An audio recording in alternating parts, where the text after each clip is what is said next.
So we're all dry. We've got all the pen out. We've not had any colour on.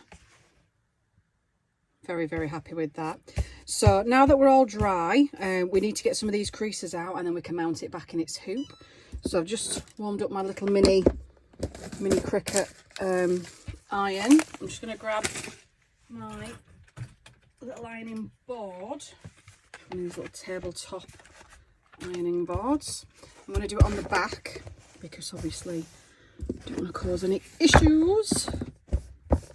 So we'll just give this a quick press. Obviously it's going to go back in the hoop and you won't even see half of this. I mean, I'll be cutting half of it off, but just so we've got a nice neat finish.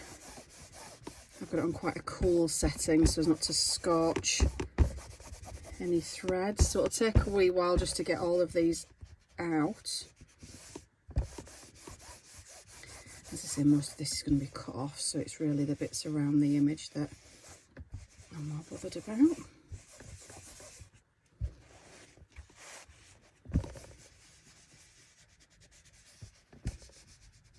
So once I've done that, we'll grab the hoop and then we will tie off the back. Okay, so I'm pleased with that. So we've got the main of them around the image out. Got my hoop. Pop that in, and then I want to make sure we are centering it with the image. So if I take sort of between these flowers as the top, so it wants to go ever so slightly like that. These go to the side, they're slightly crooked as you can see from the image.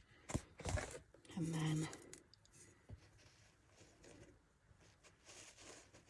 do we think, is that about right?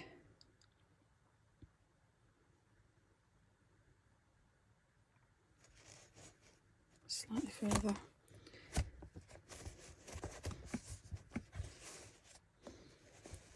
To move my fabric over a bit, I think.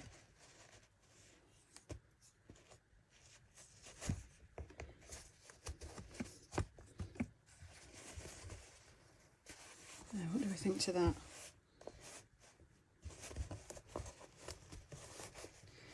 Let me just pull that more to where I want it.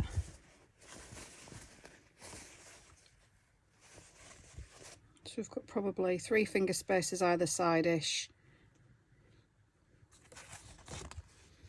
Let's pull it down slightly. Right, I need to start tightening it so I can straighten it all out now. This is the awkward bit. So I need my little pliers because my hands aren't... Nope, they're cutters. My hands aren't very good, as you know. I can't... I have issues with my hands.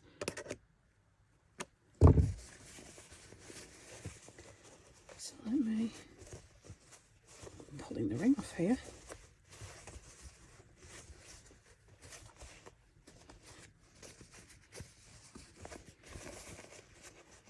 Straighten that a lot more. Oh, I can use my fingers to start with.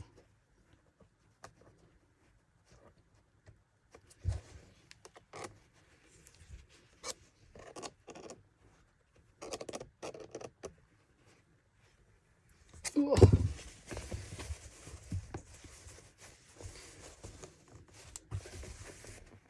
Want it to be nice and taut. There we get in there now. Tighten some more.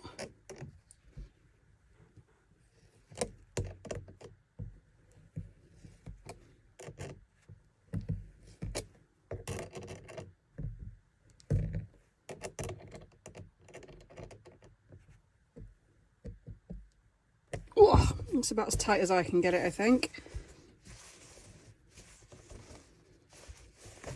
There we go.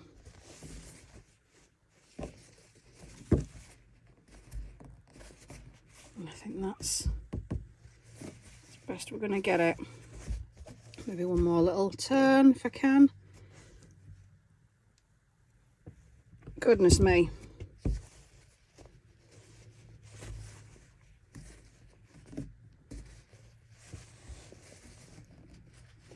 That was annoying me.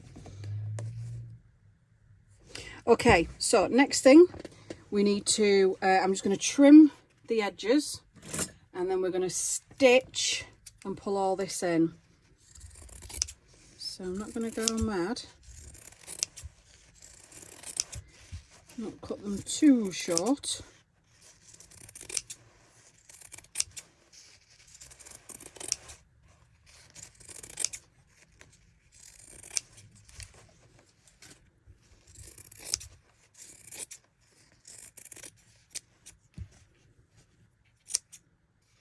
Let's get rid of those threads. Get off. Okay, let me grab some white floss that I have hanging here, and decent sized needle. So, quilter's knot, take the edge of your thread, just place it over the end of your needle and hold it in place with your thumb. Wrap the thread round 2 or 3 times, pinch that knot, push your needle through and pull, keeping hold of the knot, pull all the way through, and that's your knot at the end. Foolproof, so you don't have to fiddle, and you never get the knots in the same place, do you? You always try and do a double knot and they end up with 2 single knots next to each other. So I'm going to sit down to do this bit, so I can't see what I'm doing, so I hope I'm still in shot. I'm going to pull this through and basically just do a running stitch the whole way around the edge of the little fringy bit that's left.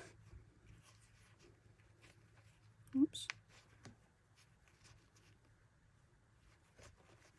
I'm trying to do it so I'm not blocking the camera with my head.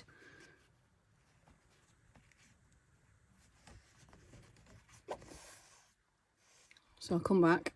Okay, so I've stitched all the way around with my running stitch now. One last check that we're all where we want to be. Be careful when you're pulling tight on these little bits. It's where I've cut all the bloody fabric off. That when you pull, you're not just going to pull the top part of your hoop off. So keep making sure that's pushed down as well, because you don't want that popping off. Okay, and then when you're done, just place it on the centre, pull, pull, pull, and it tucks everything away nice and neatly. I then, with whatever remaining bits of thread I've got, like to just pull the opposite edges in and then lose my needle, annoyingly. Not sure I'm going to get through that one again. Ooh. See if I can get a knot out of that, just to keep everything nice and tight. Try another one actually. And then what we're going to do is cover the back, because the ones I do at home for me, I never bother covering the back because I wall mount mine. But I want it to look nice and neat for the customer. So I've got a piece of felt, white, very thick felt. So if I just pop that out the way and just get another hoop of the same size, and I will take a pencil and just draw around the inner hoop. That was where my thumb was. Cut that, oops, out. Just lost a hoop then.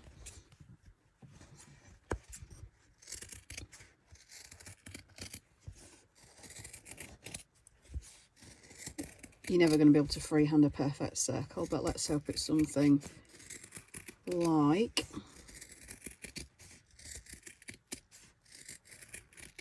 should then hopefully be able to fit nice and neatly over the back. So let's just get some glue on that.